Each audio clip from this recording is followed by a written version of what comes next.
पढ़ें, कर्म करो, फल की इच्छा मत करो पर आधारित ये कहानी। दोस्तों, क्या आप भी भगवान श्री कृष्ण की कहानियां के बारे में पढ़ना चाहते हैं? आज के इस पोस्ट में हम आपको भगवान श्री कृष्ण की जीवन से जुड़ी हुई सत्य कहानियों के बारे में बताने जा रहे हैं। हम सभी जानते हैं कि भगवान श्री कृष्ण की कहानियां बच्चों और बड़ों को बहुत ज़्यादा पसंद आती है, क्योंकि उनसे हमें बहुत ज़्यादा ज्ञान मिलता है। हम भगवान श्री कृष्ण जी को कई रूप जैसे कि माखन चोर कृष्ण, बाल कृष्ण, राधा कृष्ण, कुरुक्षेत्र में गीता का सार समझाते हुए भगवान कृष्ण को भी हमने देखा है। तो दोस्तों, आज के इस पोस्ट में हम आपको भगवान श्री कृष्ण जी की बचपन से लेकर बड़े होने तक की कहानियों के बारे में जानकारी शेयर करने जा रहे हैं। ऐसा भी हो सकता है इनमें से कुछ कहानियां ऐसी भी होंगी जो आपने अपने माता पिता या दादा दादी से बचपन में सुनी होंगी। तो चलो दोस्तों, अब हम शुरू करते हैं। कृष्ण के माखन चोरी की कहानी। बचपन से ही श्री कृष्ण को माखन खाने का बहुत शौक था। जैसे जैसे वह बड़े हुए उनका माखन खाने का शौक भी बढ़ता गया। वह अपने घर में ही माखन को चोरी कर लिया करते थे। श्री कृष्ण की मां यशोदा माखन को मिट्टी की हांडी में डालकर लटका देती थी ताकि कृष्ण का हाथ वहां तक ना पहुंचे। लेकिन श्री कृष्णा और उसके दोस्त हार मानने वाले नहीं थे। एक दिन यशोदा मां माखन को मिट्टी की हांडी में डालकर लटका कर चली गई। फिर श्री कृष्णा और उनके दोस्तों ने मिलकर युगत लगाई और एक दूसरे के ऊपर चढ़ते हुए कृष्णा माखन की हांडी तक पहुंच गए। उन्होंने माखन की हांडी तोड़ दी और सारा माखन खा गए। श्री कृष्ण और सुदामा की कहानी। सुदामा और श्री कृष्ण बचपन के मित्र थे और दोनों एक ही साथ शिक्षा लेते थे। सुदामा बहुत गरीब था। वह ब्राह्मण था, इसलिए वह दिन भर में 5 घर से भिक्षा मांगकर अपना और अपने परिवार का पेट पालता था। उसे जितना मिलता था उसी से गुजारा करता था, परंतु मिलने वाली भिक्षा उसके लिए पर्याप्त नहीं थी। उसका और उसके परिवार का पेट भी उससे करता नहीं था। इसी भिक्षा से अतिथि सत्कार भी हुआ करता था। सुदामा की पत्नी को यह मालूम था कि सुदामा और श्री कृष्ण दोनों मित्र हैं। श्री कृष्ण द्वारका के महाराजा है। अगर सुदामा उनसे सहायता मांगेगा तो कभी भी ना नहीं करेंगे।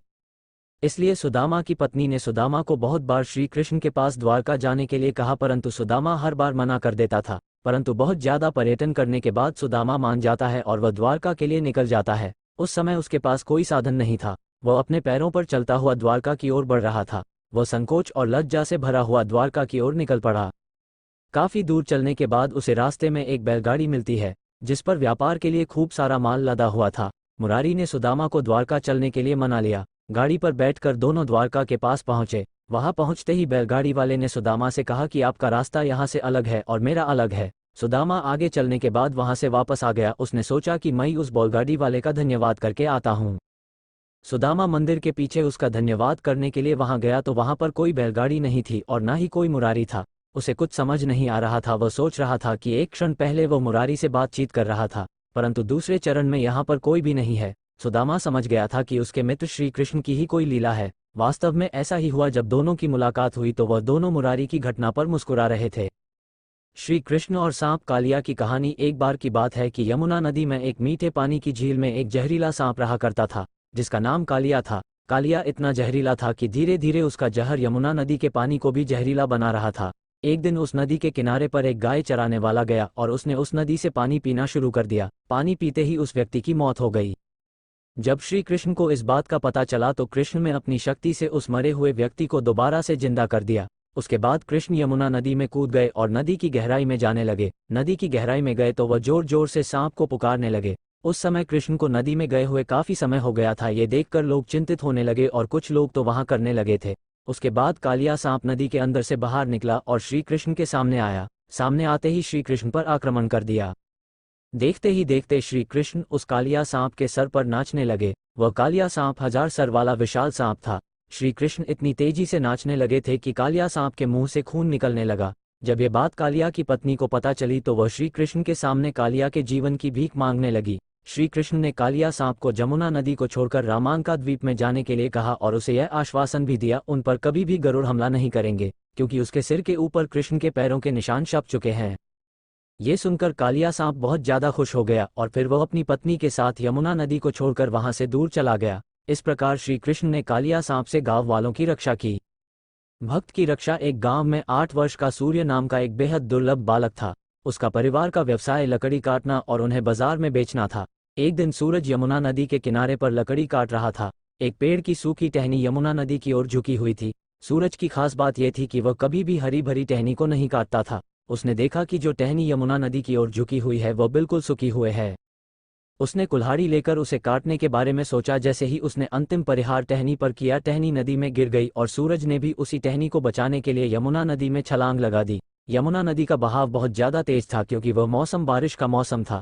सूरज काफी देर तक नदी से बाहर निकलने के लिए प्रयास करता रहा, परंतु उस धारा में खुद को बहने से ना रोक सका। काफी मेहनत करने के बाद भी वह सफल नहीं हो सका था और नदी के बहाव के साथ ही बहता गया।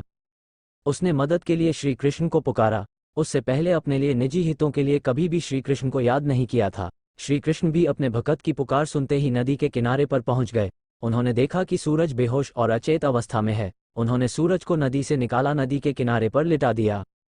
सूरज की आंखें बंद थी, परंतु उसको एहसास हो रहा था कि किसी ने उसे बीच नदी से बाहर निकाला है और उसकी देखरेख कर रहा है। जैसे सूरज की नींद उठा, उसने देखा उसके आसपास कोई भी नहीं है, परंतु वहां पर एक मोरपंख पड़ा था। इस मोरपंख को देखकर वह समझ गया कि उसके प्रभु श्री कृष्ण ने ही उसे बचाया था। श्री कृष्ण और गोवर्धन पर्वत की कहानी। एक बार की बात है कि वृंदावन के लोग गोवर्धन पर्वत की पूजा करने लगे थे। वह भगवान श्री कृष्ण के कहने पर उस पर्वत की पूजा करने लगे थे और इंद्रदेव की पूजा नहीं करते थे। इस बात पर देवराज इंद्र ब्रिज के लोगों पर बहुत ज्यादा क्रोधित हो गए और क्रोधित होकर उन्होंने उन्हें दंडित करने के लिए ब्रिज गांव के ऊपर गंगौर वर्षा करने के लिए बादल भेज दिए। इंद्र के आदेश देते ही वह बादल गांव की ओर चल पड़े और वहां जाकर बहुत ज्यादा बारिश करने लगे, जिसके कारण वृंदावन में बाढ़ की संभावना पैदा हो गई थी। बारिश इतनी ज्यादा होने लगी थी, यहाँ तक कि कुछ लोगों के घर भी इस बारिश में बहने लगे थे। गांव के लोग बहुत ज्यादा डर गए थे और वह सहायता लेने के लिए भगवान श्री कृष्ण के शरण में पहुंचे, परंतु भगवान श्री कृष्ण को पूरी परिस्थिति के बारे में ज्ञान हो चुका था। उन्होंने गांव वालों की सहायता करने के लिए अपने बाएं हाथ पर गोवर्धन पर्वत को अपनी छोटी उंगली पर उठा लिया और वह पर्वत पर पूरे गांव के ऊपर छतरी का काम करने लगा। देखते ही देखते वृंदावन के सभी लोग और गाय एक एक करके उस पर्वत के नीचे आने लगे।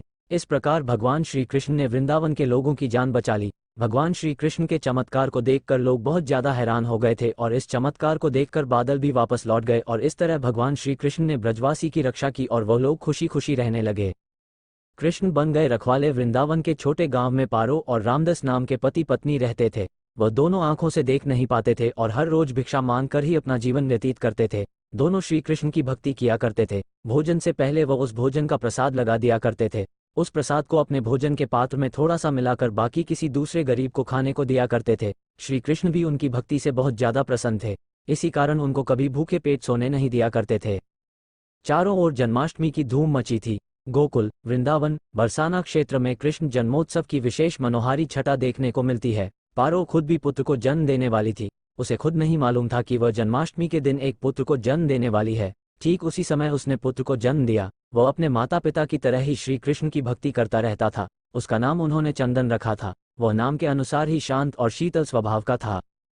चंदन जब भी बीमार होता था या फिर अपने रास्ते से भटक जाता था तो उसकी मदद एक गाय चराने वाला करता था। उसका नाम मदन था। उसने बताया था कि वह पास के गांव में रहता है। जब भी चंदन के परिवार पर कोई विपत्ति आती तो मदन सदैव रखवाला बनकर खड़ा रहता था। चंदन जब बड़ा हुआ तो वह मदन के गांव में जाकर मदद को खोजने लगा और जैसे ही वह गांव पहुंचा उसने मदन के बारे में पूछा तो लोगों ने बताया कि यहाँ कोई मदन नाम का व्यक्ति नहीं रहता है। उसके बाद चंदन ने इस रहस्य का पता लगाने का मन बना लिया। चंदन उसे ढूंढता रहा परंतु उसे मदन न मिला। फिर एक बार चंदन की माँ को बहुत ज्यादा बुखार हो गया था। वह लगभग मरने वाली थी। तब मदन उसके घर सहायता के लिए आया और शाम होते ही अपने गांव की ओर लौटने लगा। उस समय चंदन उसका पीछा कर रहा था और चोरी चोरी दूर से उसे देख रहा था। मदन वहां पर मौजूद एक मंदिर के अंदर दाखिल हो गया। चंदन उसे देखता रहा। काफी समय तक इंतजार करने के बाद जब चंदन ने देखा कि मदन मंदिर से बाहर नहीं आया है तो ऐसे में चंदन उस मंदिर में गया। उसने देखा कि वहां पर कोई भी नहीं है। वो अदृश्य हो गया था। वहां पर केवल भगवान श्री कृष्ण जी की मूर्ति थी। चंदन समझ गया था कि वह मदन कोई और नहीं स्वयं श्री कृष्ण जी ठीक है जो उनके परिवार की हर मुसीबत में रखवाली करते हैं। भगवान कृष्ण और अरिष्टासुर कथा। एक बार वृंदावन में बहुत बड़ा बैल घुस गया और गांव में घुसने के बाद उस बैल ने लोगों पर आक्रमण करना शुरू कर दिया था, जिसकी वजह से काफी लोगों को चोट भी लगी थी। जब श्री कृष्ण को इस बात का पता चला तो वह उसी समय बैल के पास पहुंचे। बैल को देखते ही भगवान श्री कृष्ण समझ गए थे कि यह बैल असुर है और उसका नाम अरिष्टासुर था। वह बैल कृष्ण को देखते उनकी ओर आक्रमण करने के लिए दौड़ने लगा और उन पर हमला करने लगा। श्री कृष्ण ने उस बैल को परास्त कर दिया। परास्त होने के बाद वह बैल नतमस्तक होकर श्री कृष्ण के सामने बैठ गया और उसने श्री कृष्ण को बताया कि वह भगवान बृहस्पति का शिष्य है और उसने अपने गुरु के साथ दुर्व्यवहार किया था, जिसकी वजह से उसे असुर बैल बनने का श्राप मिला था। इस प्रकार भगवान श्री कृष्ण ने लोगों को अरिष्टासुर बैल से बचा लिया। माखन चोर भगवान कृष्ण कहानी। यह बात तो आप सभी लोग जानते हैं कि श्री कृष्ण को माखन खाना बहुत पसंद था। उनके माखन चोरी करने की आदत की वजह से उनकी माँ यशोदा के साथ साथ उनके पूरे गांव वाले बहुत ज़्यादा तंग हुआ करते थे। इसी वजह से कृष्ण की माँ यशोदा माखन की मटकी को छत के ऊपर के भाग से लटका कर रखती थी, ताकि कृष्ण से वहां तक पहुंचना ना जा सके और माखन चोरी ना कर सके। परंतु एक बार की बात है, एक बार यशोदा को किसी काम से घर छोड़कर जाना पड़ा। उस समय श्री कृष्ण ने अपने सभी दोस्तों को अपने घर बुला लिया और अपने दोस्तों की मदद से वह माखन की मटकी तक पहुंच गए। उन्होंने मटकी को तोड़ दिया और माखन निकालकर खाने लगे। इतने में उनकी मां यशोदा घर लौट आए। उन्होंने देखा कि कृष्ण अपने दोस्तों के साथ माखन की मटकी तोड़कर उसमें से माखन निकलकर खा रहा है। जैसे ही उनके दोस्तों को पता चला कि यशोदा मां आ गई है, उनके सारे दोस्त श्री कृष्ण को वहां अकेला छोड़कर भाग गए। परंतु कृष्ण नहीं भागे और वहीं बैठे माखन खाते रहे। उसके बाद कृष्ण को यशोदा मां से अच्छी डांट पड़ी। भगवान कृष्ण और फल बेचने वाली महिला की कहानी। एक बार एक महिला गांव में फल बेच रही थी। जैसे ही वो श्री कृष्ण के घर के सामने से गुजर रही थी, तब श्री कृष्ण ने उस फल वाली महिला को देखा। उनका फल खाने का मन किया तो उन्होंने फल बेचने वाली महिला से फल मांगे, तो महिला ने कृष्ण से उन फल के बदले में कुछ मांगा। फल के बदले में अनाज देने के लिए कृष्ण घर के अंदर दौड़ते हुए गए और मुट्ठी भर अनाज लेकर वापस आने लगे। परंतु महिला तक पहुंचते पहुंचते उनके हाथ में से अनाज सारा नीचे गिर जाता था। श्री कृष्ण बार बार अनाज लेकर आते थे, परंतु अनाज नीचे गिर जाता था। ये देखकर फल वाली महिला बहुत ज्यादा प्रसन्न हो गई और उसने सारे फल कृष्ण को दे दिए और कृष्ण भी अंदर ही अंदर बहुत ज्यादा प्रसन्न हो गए। जब वो महिला सारे फल कृष्ण को देकर अपने खाली टोकरी लेकर वहां से जा रही थी और जैसे ही वो महिला अपने घर पहुंची, उसने देखा कि उसकी टोकरी सोने और जवाहरात से भरी हुई है। कृष्ण को गोविंद क्यों कहते हैं?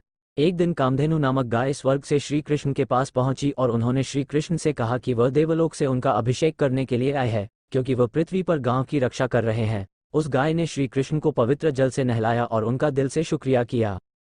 इतने में उसी समय भगवान इंद्र अपने हाथी ऐरावत पर विराजमान होकर वहां से गुजर रहे थे। उन्होंने श्री कृष्ण को आशीर्वाद दिया और कहा कि इस पुण्य के लिए पूरे विश्व के लोग आपको गोविंद के नाम से जानेंगे। यही वजह है कि आज भी भगवान श्री कृष्ण को लोग गोविंद के नाम से भी पुकारते हैं। कृष्ण और पूतना असुर की कहानी। यह बात तो आप लोग भी जानते ही होंगे कि मामा कंस का वध भगवान श्री कृष्ण के हाथों में ही लिखा था और यह बात कंस खुद भी जानता था।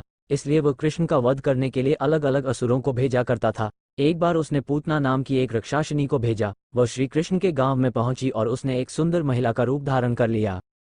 फिर उसने घर घर में जाकर श्री कृष्ण को ढूंढना शुरू कर दिया। कुछ देर ढूंढने के बाद में श्री कृष्ण के घर पहुंची और उसने श्री कृष्ण को पहचान लिया। उस समय उनके घर में कोई नहीं था। उस समय श्री कृष्ण भी बहुत ज्यादा छोटे थे। उस राक्षसिनी ने कृष्ण को अपनी गोद में उठाया और उसे अपना जहरीला दूध पिलाने लगी। उसने सोचा कि दूध पीते ही कृष्ण की मृत्यु हो जाएगी, परंतु ऐसा नहीं हुआ। कृष्ण वो दूध पीते रहे और वह तब तक दूध पीते रहे जब तक उस महिला की मृत्यु नहीं हो गई। मृत्यु होते ही वो महिला अपने असली क्रूर रूप में आ गई। हम सभी अपनी क्षमता के अनुसार सोचते हैं, लेकिन भगवान हमें अपने हिसाब से सब कुछ देते हैं। हम छोटा मांगते हैं और कई बार भगवान हमें उनके देने की क्षमता के आधार पर कुछ अच्छा और बड़ा दे देते हैं। एक राजा था जो अपनी प्रजा का बहुत ख्याल रखता था। वह अपनी प्रजा के बीच जाता और उनकी समस्याओं को सुनता था। वह कोशिश करता था कि वह उनकी समस्याओं को दूर कर सके। उसकी कर्तव्यनिष्ठा के चर्चे दूर दूर तक फैले हुए थे। एक बार राजा अपने राज्य में भ्रमण करने के लिए निकले हुए थे, तब उनके कुर्ते का एक बटन टूट गया। ये देख राजा ने अपने मंत्री तो तुरंत बुलाया और उसे आदेश दिया कि वो गांव से एक अच्छे दर्जी को बुला लाए जो उनके कुर्ते का बटन लगा दे। ये सुन मंत्री ने गांव में दर्जी की खोज शुरू कर दी। संयोग से उन्हें एक दर्जी भी मिल गया। गांव में उसकी एक छोटी सी दुकान थी। उस दर्जी को जल्दी ही राजा के पास लाया गया। उस दर्जी से राजा ने कहा कि क्या वो उसके कुर्ते के बटन सिल सकता है। दर्जी ने कहा कि यह तो बड़ा ही आसान काम है। दर्जी ने अपने थैले से धागा निकाला और कुर्ते का बटन लगा दिया। राजा बेहद खुश हुआ और उससे पूछा कि वो उन्हें कितने पैसे दे। इस पर दर्जी ने कहा कि इतने से काम के लिए वो पैसे नहीं ले सकता है। इस पर राजा ने कहा कि वो इसकी कीमत जरूर देंगे। दर्जी ने सोचा कि उसने तो बस धागा ही लगाया है, तो उसके 2 रुपये मांग लेता हूँ। फिर दर्जी ने सोचा कि कहीं राजा यह न सोचे कि इतने से काम के 2 रुपये तो गांव वालों से कितना पैसा लेता होगा। ये सब सोच समझकर दर्जी ने कहा कि वो अपनी इच्छा से जो भी देंगे वो ले लेगा। ये सुन राजा ने अपनी हैसियत के मुताबिक उसे 2 गांव देने का फैसला किया। राजा ने कहा कि कहीं समाज में उसका रुतबा छोटा न हो जाए, इसलिए उसने यह आदेश दिया। दर्जी ने मन में सोचा कि कहाँ तो वो 2 रुपये मांग रहा था और कहाँ वो 2 गांव का मालिक बन गया। श्रीमद्भागवत गीता में भगवान कृष्ण के उपदेशों का वर्णन है। गीता के ये उपदेश श्री कृष्ण ने महाभारत युद्ध के दौरान अर्जुन को दिए थे। गीता में दिए उपदेश आज भी उतने ही प्रासंगिक हैं और मनुष्य को जीवन जीने की सही राह दिखाते हैं। गीता की बातों को जीवन में अपनाने से व्यक्ति को खूब तरक्की मिलती है। श्रीमद्भागवत गीता की बातों को अपनाने से जीवन संवर जाता है। इन बातों का अनुसरण करने से व्यक्ति के अंदर से क्रोध और ईर्ष्या की भावना खत्म होती है। आइए जानते हैं क्या वो चीजें जिसके बारे में श्री कृष्ण ने बताया है। श्रीमद्भागवत गीता में श्री कृष्ण कहते हैं कि यदि किसी काम को करने में डर लगे तो याद रखना यह संकेत है कि आपका काम वाकई में बहादुरी से भरा हुआ है। गीता के अनुसार नेत्र केवल हमें दृष्टि प्रदान करते हैं, परंतु हम कब किस में क्या देखते हैं ये हमारी भावनाओं पर निर्भर करता है। श्री कृष्ण कहते हैं कि मनुष्य को स्वयं को ईश्वर में लीन कर देना चाहिए। ईश्वर के सिवाय मनुष्य का कोई नहीं होता है। इसके साथ ही यह मानकर कर्म करना चाहिए कि वह भी किसी का नहीं है। भोग से मिलने वाला सुख क्षणिक होता है, जबकि त्याग में स्थायी आनंद मिलता है। श्री कृष्ण कहते हैं कि सत्संग ईश्वर की कृपा से मिलता है, परंतु कुसंगति में भी मनुष्य अपने कर्मों से पड़ता है। गीता के अनुसार जीत और हार आपकी सोच पर निर्भर करती है। मान लो तो हार होगी और ठान लो तो जीत होगी। श्री कृष्ण हिंदू धर्म में भगवान हैं। वे विष्णु के 8वें अवतार माने गए हैं। कन्हैया, माधव, श्याम, गोपाल, केशव, द्वारकेश या द्वारकाधीश, वासुदेव आदि नामों से भी उनको जाना जाता है। कृष्ण निष्काम कर्मयोगी, आदर्श दार्शनिक, स्थित प्रज्ञ एवं दैवी संपदाओं से सुसज्जित महान पुरुष थे।